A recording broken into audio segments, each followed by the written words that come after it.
Breakup love story को अधूरी कहानी भी कहा जाता है।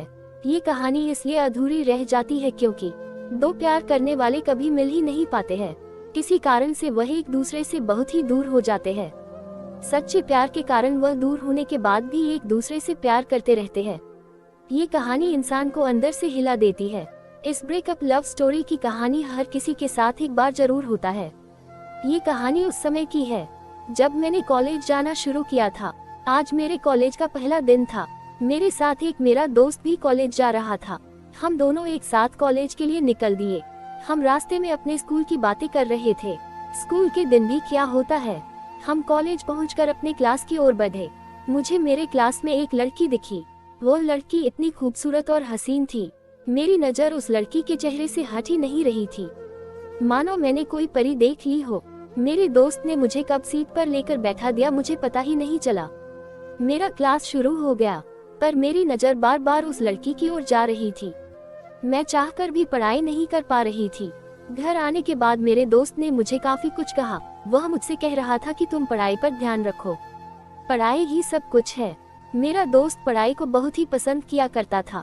वो किसी भी प्रेम में नहीं पड़ना चाहता था। तो इस तरह से मेरा कॉलेज का पहला दिन था। अब मुझे कॉलेज जाते हुए करीब 1 महीना हो गया था। आज मेरी बात उस लड़की से हो ही गई। आज हम एक टीचर के बारे में बातें कर रहे थे। हमारे कॉलेज में एक ऐसे टीचर थे जो कि क्लास को कम पढ़ाते और ज्यादा खुद के बारे में बताते थे। हम अपने टीचर के बारे में बातें करते ही जा रहे थे। करीब हम 10-15 मिनट तक अपने टीचर की बातें करके हंसते रहे। फिर हमारे क्लास में एक दूसरे टीचर आ गए तो हम बिल्कुल ही शांत हो गए। हमारे ये टीचर हमें पढ़ा रहे थे, पर मैं बस उस लड़की के बारे में ही सोचता जा रहा था, क्योंकि आज उसने मुझसे बात किया। मुझे उस लड़की का नशा हो गया था। मेरे दोस्त ने मुझे इस दिन भी काफी कुछ बोला। वह मुझे बार बार कह रहा था कि पढ़ाई कर ले, पढ़ाई ही सब कुछ है, बाद में रोएगा। पर मुझे तो बस वह लड़की ही नजर आ रही थी। अब मैं उस लड़की से किसी न किसी बहाने बातें कर लिए करता था। अब करीब 2 हफ्ते मुझे उस लड़की से बातें करते हुए गुजर गए थे। मैं उस लड़की को कोई उपहार देना चाहता था, पर मैं कैसे और कौन सा उपहार दूं मुझे कुछ भी समझ में नहीं आ रहता है। एक दिन मैंने अपने साथ 2 चॉकलेट लेकर कॉलेज गया। एक मैं खुद ही निकाल कर खा रहा था। उस लड़की ने मुझे देख, मैंने उससे पूछ क्या तुम्हें चॉकलेट चाहिए। उसने कुछ भी नहीं कहा। फिर भी मैंने दूसरा चॉकलेट उसकी ओर बढ़ा दिया। उसने भी ले लिए। अब मुझे उस दिन जितनी खुशी हो रही थी उतनी खुशी मुझे कभी नहीं हुई थी। ऐसा लग रहता है कि मैंने कोई जंग जीत लिया हूँ। अब रोज उस लड़की के लिए मैं कुछ न कुछ उपहार ले जाया करता था।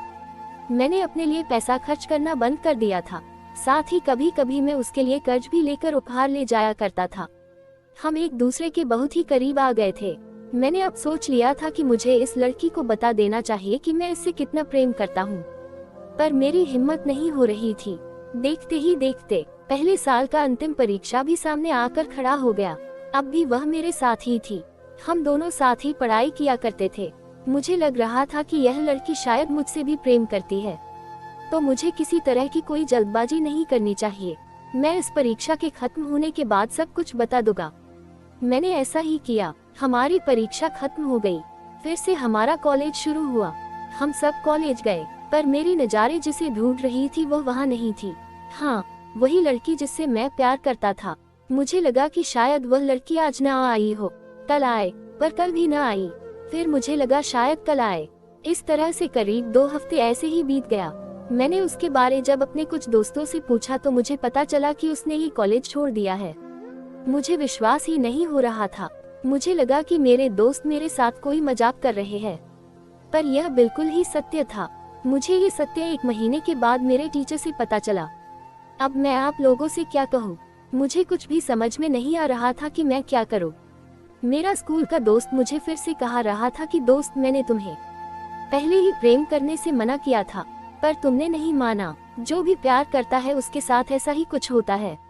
अब तुम संभाल जाओ और अपने पढ़ाई पर ध्यान दो। उस दिन से मैंने भी किसी दूसरी लड़की से प्यार नहीं किया।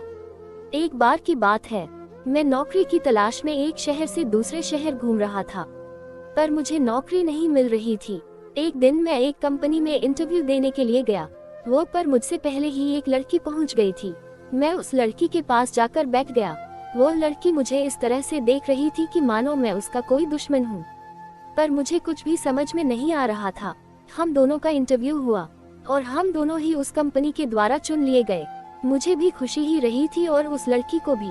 बाहर आने के बाद मैंने उस लड़की से पूछ ही दिया कि तुम मुझे ऐसे क्यों देख रही थी। उसने कहा, मुझे ऐसा लग रहा था कि तुम्हारे कारण मुझे नौकरी नहीं मिल पाएगी। मैंने हंस दिया, वह भी हंस पड़ी। अब हम एक दोस्त के जैसे ही हो गए। वो उस शहर में नई थी, मैं भी उस शहर में नया ही था। हमें रहने के लिए कोई किराए पर मकान की जरूरत थी।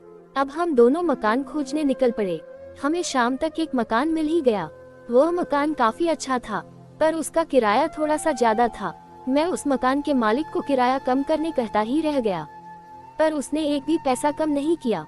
उस लड़की ने कहा, क्यों न हम एक ही मकान में रहे, जिस कारण हमें आधा आधा किराया देना होगा। मुझे यह विचार अच्छा लगा। हमने वह मकान ले लिया। हम दोनों ने मकान की सफाई की, कुछ जरूर सामान को खरीदा। अब हम दोनों सोचने लगे कि खाना कौन बनाएगा। चूंकि मुझे खाना बनाने नहीं आता था, तो उस लड़की ने कहा, मैं खाना बना दूंगी पर तुम्हें कपड़े और बर्तन को धुलना होगा।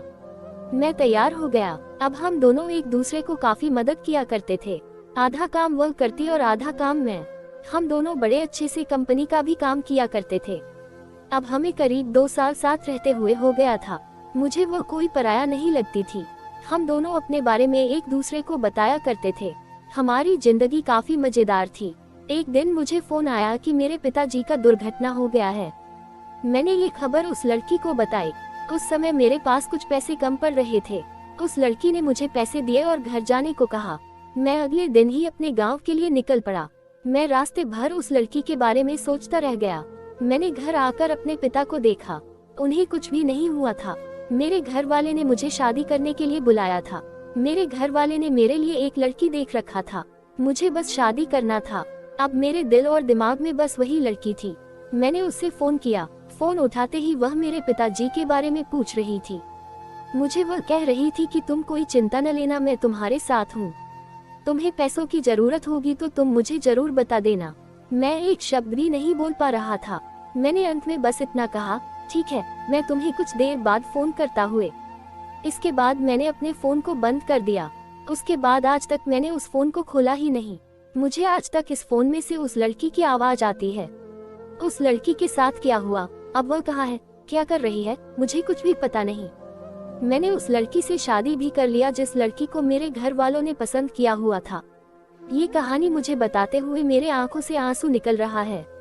बस मेरी यही कहानी है। इस कहानी में प्रेम को तोड़ने वाला सिर्फ मैं हूँ। यह दुख भरी प्रेम कहानी, दूसरे शब्दों में प्रेम की अधूरी कहानी आपको कैसी लगी? आपको ये सैड लव स्टोरी आपको कैसे लगी, आप हमें बता सकते हैं। इस तरह की कहानी सभी की होती है। कुछ लोग इसको भूल जाते हैं तो कुछ अपने साथ रखकर जीवन जीते हैं।